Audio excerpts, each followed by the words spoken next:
енді жазушы деп айтуға келмейтін шығар біздікі. Кітап бұл сөз менеджменті деген кітаппен жарыққа шыққан. Енді білетін көрермен бар, білмейтін көрермен бар. Бұл жалпы айтыс өте бір синкретті өнер ғой, жан-жақты өнер. Ол жерде сахнадағы отырысың бар, домбырада, аспапта ойнауың бар, әртістік қабілетің бар, жаңағы көрерменге сөзді сазбен әрлеп жеткізуің бар деген сияқты. Соның бір саласы ойды топшылап, орнықты қылып жеткізу осы айтыстың негізгі миссиясына кіреді. Бір ақпаратты бірнеше ақын естиді ғой енді, бірақ соны кім үздік жеткізе алады деген мәселе ғой, ол жерде жарысқа түсетін мәселе. Сондықтан осы сөз менеджменті деген кітапты шығаруымызға себеп болған дүние, біз енді ұлттық арнада бағдарлама жүргізіп жүрдік, өзіңіз Нұреке білесіз. Хабар арнасында осы сценарий редакторлық қызметте жүрдік. Одан бөлек мемлекеттік қызметке барған өзіміздің әріптестеріміздің ресми жиында сөйлейтін сөздерін жазып беріп жүрдік деген сияқты. Одан кейін той-томалақта жүрген әріптестеріміздің тойдағы сценарийін жазып беріп жүрдік. Көп енді, жалғыз маған емес, әлеуметтік желіде осы айтыскер ақындарға келетін сұрақтың, өтініштің тең жартысы осы жерде сөйлейтін едім, қызым бір жарысқа қатысатын еді, ана жерде тойда тілек айтатын едім, осыны жазып беріңдерші деген сияқты өтініштер көп келеді. Сондықтан бізге оңай болып көрінгенмен басқа адамдарға бұл кәдімгідей үлкен проблема екен. Оған ол қарапайым халықтың арасында бір бөлек, енді лауазымы бар, кәдімгі шені бар, атағы бар деген адамдардың кәдімгі мемлекеттік мінберде қандай деңгейде сөйлеп жүргенін өздеріңіз білесіздер. Оған депутаттардың ант беруі қаншама сынға ұшырады, я болмаса қоғамға танымал бір тұлға сұхбат беретін болса, ертесі күні жаңағы сары басылымдар оны әр сөзіне жабысып талқандап жатады. Сондықтан бұл бізде қазір кенжелеп қалған дүние болып қалды. Шешендік өнер, риторика, ораторлық өнер бізде бұл өнер күйінде қалып қойды. Мысалы, Сырым Датұлы бүйтіп айтыпты, Қазыбек би бабамыз сөйтіп айтыпты деген жақсы нәрсе. Ол бізді бір рухани байытады, оған бір әдебиетке жақын бір адамдар құмар болуы мүмкін. Белгілі бір топты ғана қамтиды.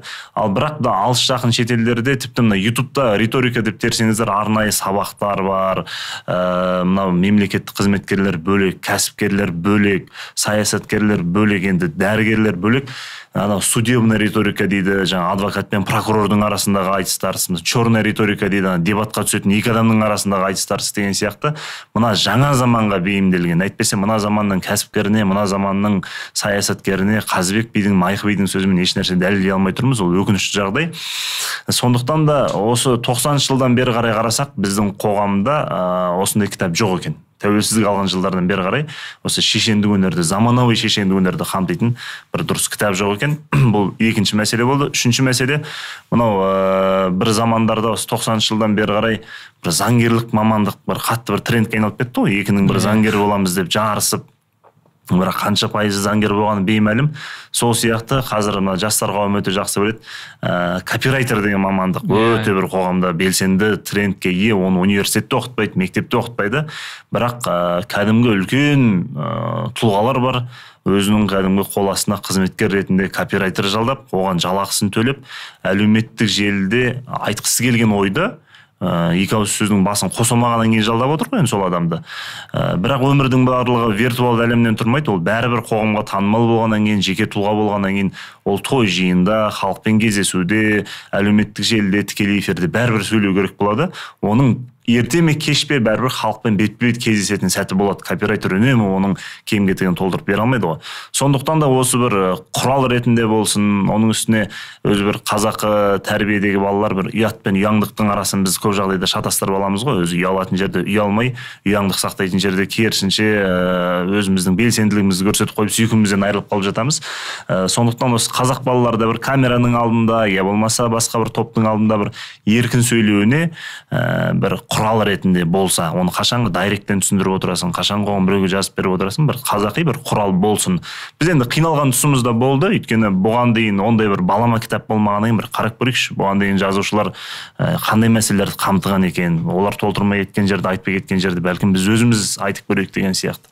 Енді бір адам өзінің бір шығармашылығы туралы, я болмаса өзінің бір жұмысы туралы бір дәріс өтіп, бір кітабын шығарып жатса, ол салада ол үнемі жетістікке жетті дегенді білдірмейді. Мысалы біз кәсіпкер бір кәсіп саласында бір кітап жазса, оның банкротқа отырған тұсы бар, аузы күйген тұсы бар, алданған тұсы бар деген сияқты үнемі бір кәсібім айым оңынан туып домалап тұрды дегенді білдірмейді ғой.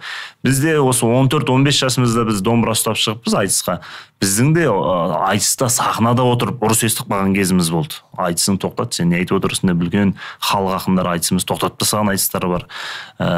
Жас Алаш, Қазақ әдебиеті деген сияқты газеттерге кәдімгі өлеңіміз талданып, сыни мақалаларға да арқау болған кезіміз бар 14-15 жасымызда. Сондықтан ол жерде аузымыз күйген тұстарды да жаздық. Өзіміз қолдан алмай қалған бір ұтымды сәттеріміз жаздық. Керісінше бір ауыз сөзді орынды қолданып, бір мәртебеміз асқақтаған тұстарды да қолдандық. Сондықтан оның барлығы бір көпшілікпен қызметі тығыз қарым-қатынастағы адамдарға көмекші құрал болсын деп жазып шықтық.